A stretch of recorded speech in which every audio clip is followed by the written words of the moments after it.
Hello, everybody. Welcome to my talk. I am reading chapter 13 on the high five habit, and it's can I actually handle this? And you know, I know I say this every time, but at the beginning of the book, I thought, oh, this isn't for me. I'm a happy person. I don't need a lot of this. But the last couple of chapters, they've even made me feel and cry. And this one is because I'm going through something like extreme right now. And I say this all the time. Why is this happening to me? I can't handle this because it's extreme. Um, and this talks about past traumas and how you're not going to change that, but you could change yourself and the way you feel, and open your wrath to feeling more, good stuff, bringing in the new happy and leaving, the sad behind. Trauma, it happened, you know, you can't change that. You could just change yourself and how you move forward. So, I'm working through it now. It's not a past trauma. It's like right now. How could I fix this? And the things that it says is something I wish I could tell the person perpetrating this trauma, do this and see if that helps. But this is not the moment to try that. So I always like reading these. The current limiting belief, I can't handle this. And the flip it is, I'm okay, I'm safe, and I'm loved. So those are like that saying, I'm okay, I'm safe, I'm loved. That's something you should do every morning.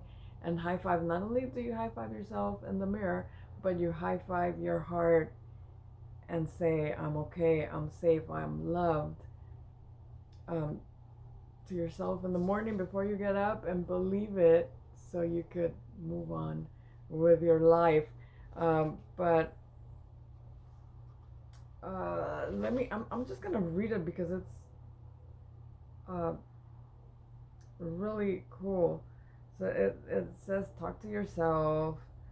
Feelings are just waves, they come and go. Want to hear, then she talks about her.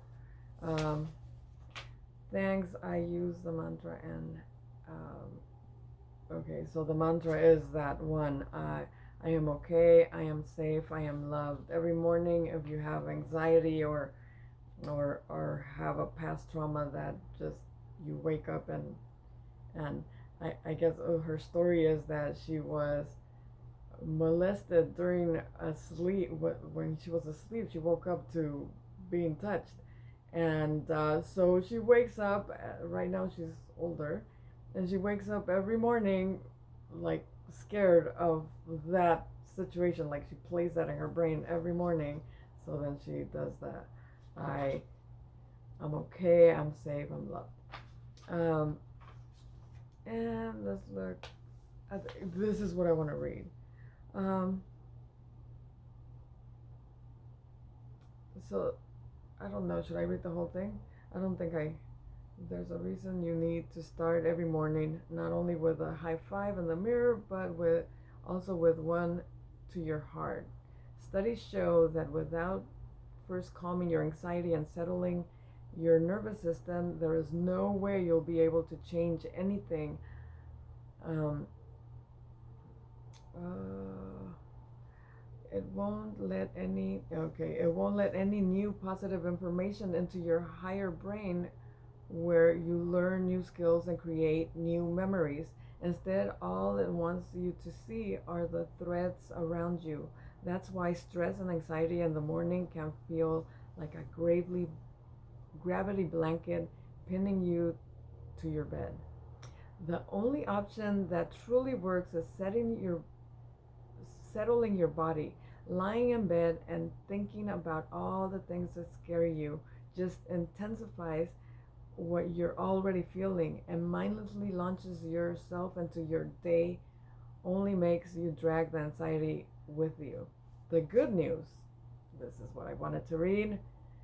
Turning off the body's stress response is as simple as putting your hand on your heart and giving it a high five, which will slow your body down and turn on your body's rest and relaxed nervous system.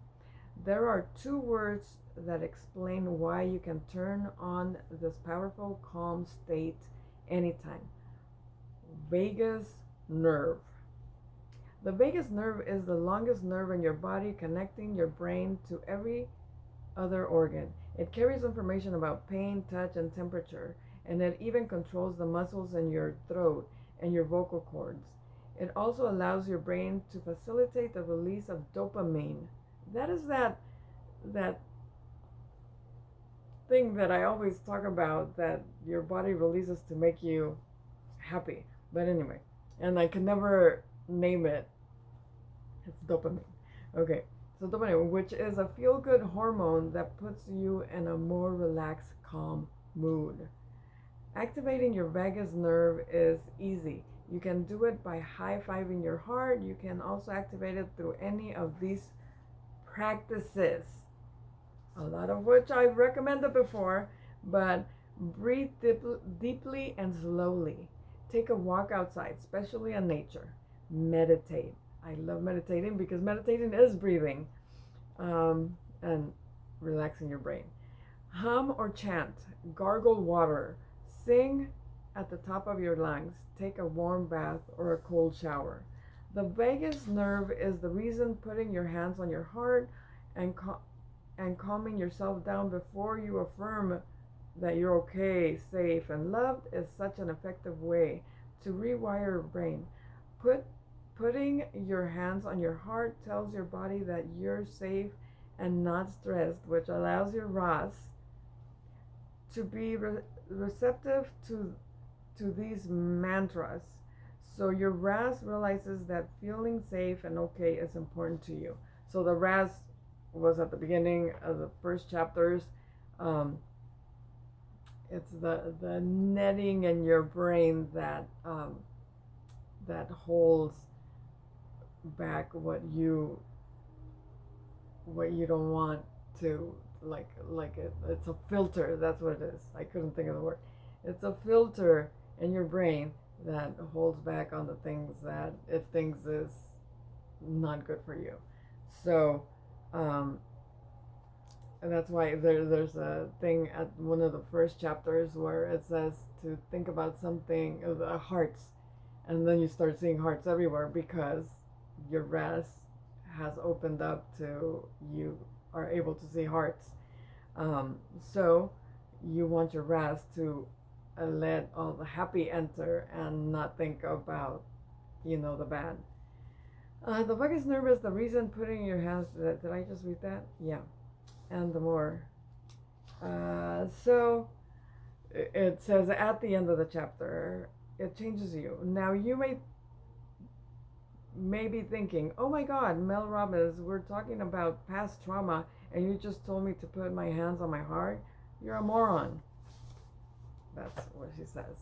But it may sound offensive for me to tell you that putting your hands on your heart is going to change the circumstances of your life. It doesn't. That's not what I'm saying. High-fiving your heart changes you, and when you change, you can change the circumstances of your life. Once you learn how to put your body in a grounded, calm state, you can do the work to heal past traumas. And the whole book is full of cool stuff, but this last thing, true confidence is telling yourself that you are okay, safe, and loved, and believing that it's true with every fiber of your being. When you do, you will come to realize that the one person in your life you can trust, no matter what is happening in the world, or in your family, or at your job, or in your classroom, is you. You can help yourself heal from past trauma. You can calm your body and reset your mind and set your spirit free to soar It is the very definition of empowerment. It means you know you can wake up every day, have your own back, and handle anything that might come your way. And with that, I leave you because I'm about to cry again. I, I don't know if it's gonna help because my trauma is coming at me daily right now, but I'm gonna try it because I think you know how I exercise.